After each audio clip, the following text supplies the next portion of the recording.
గా నేర్చుకోవాలా? అప్టాక్స్ తో మా ఉచిత లైవ్ వెబినార్లలో చేరండి. ఆల్గో ట్రేడింగ్ కేవలం ₹10 బ్రోకరేజీ అందుబాటులో ఉంది. ఇప్పుడే అకౌంట్ ఓపెన్ చేయండి.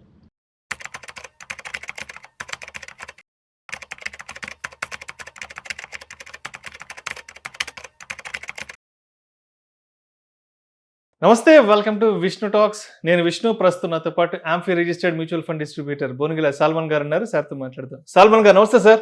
నమస్తే అండి విష్ణు గారు. సాల్మన్ గారు, నిన్నటి నుంచి అన్ని వార్తాపత్రికల్లో కానీ టీవీలో కానీ డిజిటల్ మీడియాలో రిజర్వ్ బ్యాంక్ ఆఫ్ ఇండియా బంగారాన్ని విక్రయించిందంటూ విపరీతమైన వార్తలు వస్తున్నాయి. దీనికి సంబంధించి బ్లూంబర్గ్ కూడా ఒక నివేదిక ఇవ్వడం, బ్లూంబర్గ్ ఇచ్చిన నివేదికకి ఆర్బీఐ కానీ అదేవిధంగా ప్రభుత్వం కానీ కౌంటర్గా కొన్ని వ్యాఖ్యలు కూడా చేయడం జరిగింది. అసలు వార్త ఏంటంటే, రూపాయి విలువను కాపాడడానికి ఆర్బీఐ బంగారం అమ్మిందా? ఇది అసలు నిజమేంటి? బంగారం అమ్మలేదని ప్రకటించిన ఆర్బీఐ ఇదే విషయాన్ని స్పష్టం చేసిన కేంద్రం. బ్లూంబర్గ్ నివేదికలో నిజం లేదని స్పష్టీకరణ. దేశంలో 880 టన్నుల బంగారం ఉన్నట్లు వెల్లడి. ఏంటి అసలు? నేను ఒక 2-3 రోజుల నుంచి RBI versus gold versus Bloomberg ఏం జరుగుతుంది అసలు? చూడండి విష్ణు గారు, బ్లూంబర్గ్ రిపోర్టు నేను కూడా చూశాను. ఏమిటంటే రూపాయి విలువను కాపాడడం కోసం ఆర్బీఐ గోల్డ్ అమ్మింది అని ఇచ్చారు.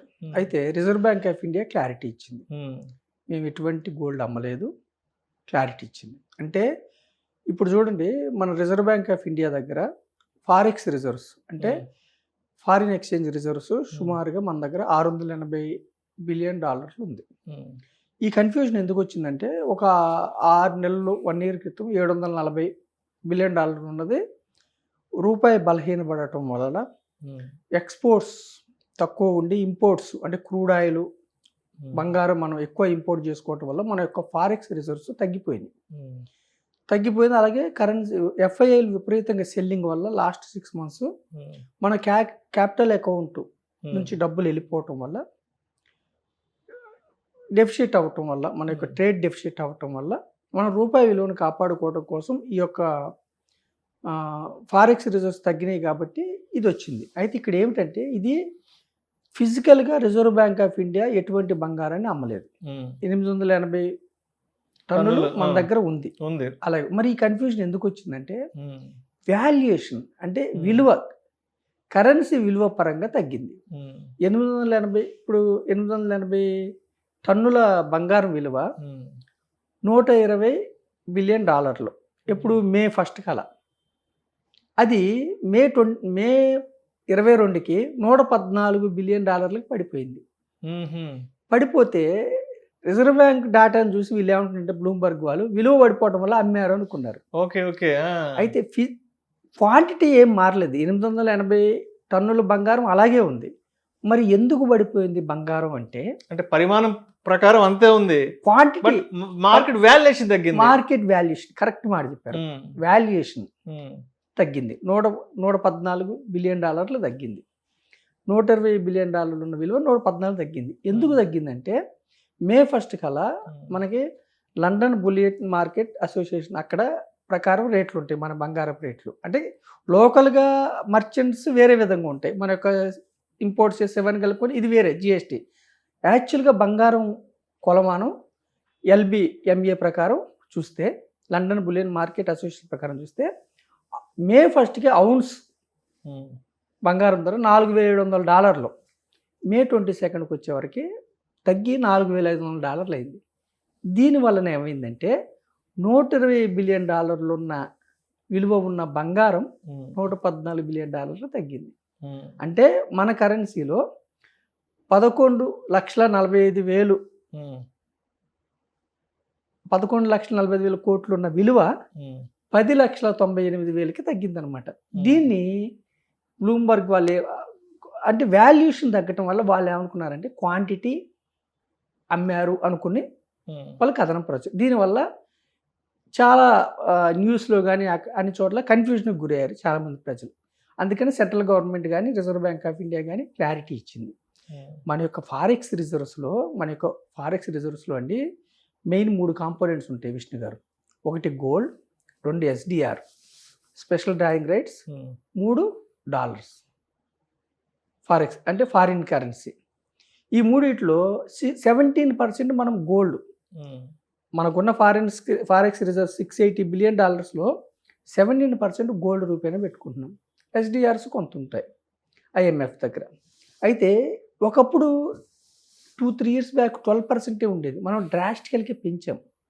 2024లో మనం సుమారుగా 22 టన్నులు బంగారం కొన్నాం. 2024 నుంచి మన ఒక్క బ్యాంకే కాదు, సెంట్రల్ బ్యాంకు, అన్ని ప్రపంచ దేశాలు అన్ని సెంట్రల్ బ్యాంక్స్ బంగారాన్ని అక్యుములేట్ చేసుకోవడం మొదలుపెట్టాయి. వాళ్ళ యొక్క ఫారెక్స్ రిజర్వ్స్లో గోల్డ్కి ప్రిఫరెన్స్. అందుకే లాస్ట్ 1 ఇయర్లో 60% పెరిగింది గోల్డ్. అంటే ఎందుకంటే డాలర్స్ మొత్తం ఫారెక్స్ రిజర్వ్స్ డాలర్స్ రూపేణ పెట్టుకుంటే ఎప్పుడైనా శాంక్షన్స్ వేసినప్పుడు, అంటే రష్యా మీద శాంక్షన్స్ వేశారు, అలాగే ఇరాన్ మీద అమెరికా శాంక్షన్స్ వేసినప్పుడు ఇబ్బంది అవుతుంది. కాబట్టి వ్యూహాత్మకంగా అన్ని బ్యాంక్స్, చైనా బ్యాంక్ కావచ్చు, even American bank, central bank కూడా బంగారానికి ఉంటుంది. ఎందుకు ఉంటున్నారంటే వాళ్ళ డాలర్కి విలువ ఉండాలంటే బంగారం సపోర్ట్ ఉండాలి. సో 2024లో మనం 22 టన్నులు కొన్నాము. 2025లో 4 టన్నులు బంగారం కొన్నాము. 2026లో అయితే కేవలం ఇప్పటి వరకు ఈ 5-6 నెలల్లో 1 టన్ను కొన్నాము. అసలు ఏప్రిల్ అయితే 0. కానీ మనమైతే గోల్డ్ అయితే ఏమి అమ్మలేదు. $680 బిలియన్ మన యొక్క ఫారెక్స్ రిజర్వ్స్ పడిపోతే కూడా మన యొక్క మ్యాక్రో ఎకనామిక్ పరంగా మనం స్ట్రాంగ్గా ఉన్నాము. ప్రజలు భయపడాల్సిన పని ఏమి లేదు. ఎందుకు ఏం లేదంటే జీడిపి ప్రపంచ దేశాలతో పోలిస్తే మన జీడిపి స్ట్రాంగ్గా ఉంది. ఇన్ఫ్లేషన్ కూడా బీభత్సంగా ఏం పెరగలేదు. జిఎస్టీ కలెక్షన్ సుమారుగా అటు ఇటుగా 2 లక్షల కోట్లు వస్తున్నాయి. జాబ్ డేటా బాగుంది. పాపులేషన్ ఎక్కువ. Youth population especially 28 to 30 years average ఉంది. కన్జంప్షన్ పెరిగింది. సో ప్రజలు భయపడాల్సింది ఏం లేదు. ఇప్పుడు ఇబ్బంది ఏమిటంటే ఎక్స్టర్నల్గా యుద్ధం ఉండటం వల్ల, క్రూడ్ ఆయిల్ పెరగటం వలన మన యొక్క డాలర్స్ ఫారెక్స్ రిజర్వ్స్ కొంతవరకు తగ్గినాయి. దానికి సంబంధించి మన యొక్క గవర్నమెంట్, మన యొక్క మానిటరీ అథారిటీస్ ఏం చేయాలో అది చేస్తున్నాయి. ఇబ్బంది పడాల్సిన అవసరం లేదు. రేపు ఎఫ్ఐఐని ఎలా వెనక్కి తీసుకురావాలో కూడా మన యొక్క గవర్నమెంట్ ఆలోచిస్తుంది. దాని గురించి మనం ఇబ్బంది పడే పని లేదు. కేవలం బంగారం ఏమిటంటే క్వాంటిటీ తగ్గలేదు, క్వాంటిటీ అలాగే ఉంది. విలువ మాత్రమే $120 బిలియన్ ఉన్న బంగారపు విలువ $114 బిలియన్ తగ్గింది. మళ్ళీ బంగారం విలువ అంతర్జాతీయ మార్కెట్లో పెరిగితే మళ్ళీ పెరుగుతుంది. ఆబ్వియస్గా మార్కెట్ వాల్యుయేషన్ పెరుగుతుంది. అది ప్రజలు అర్థం చేసుకోవాలి. రైట్. సో అంటే మొత్తానికి ఆర్బీఐ దగ్గర ఉన్న గోల్డ్కి సంబంధించిన వాల్యుయేషన్ని తగ్గింది, మార్కెట్ వాల్యూ తగ్గింది. బట్ దాన్ని బ్లూమ్బర్గ్ కొంత అంటే అర్థం చేసుకోవడంలో, బ్లూమ్బర్గ్ వాళ్ళు అర్థం చేసుకోవడంలో కొంత తప్పుగా, నెగిటివ్గా అర్థం చేసుకుని ఆ వార్తను ప్రచురించడం జరిగింది. సో మొత్తానికి ఏదో చిలుక గాలిమైనట్లుగా మొత్తానికి ఇప్పుడు వాళ్ళు వీళ్ళకి కౌంటర్ వేయడం, వీళ్ళు వాళ్ళకి కౌంటర్ వేయడంగా తయారైపోయింది. దేశానికి వచ్చిన ప్రమాదం ఏం లేదు. మ్యాక్రో ఎకనామిక్స్ పరంగా మనం చాలా స్ట్రాంగ్గా ఉన్నాము.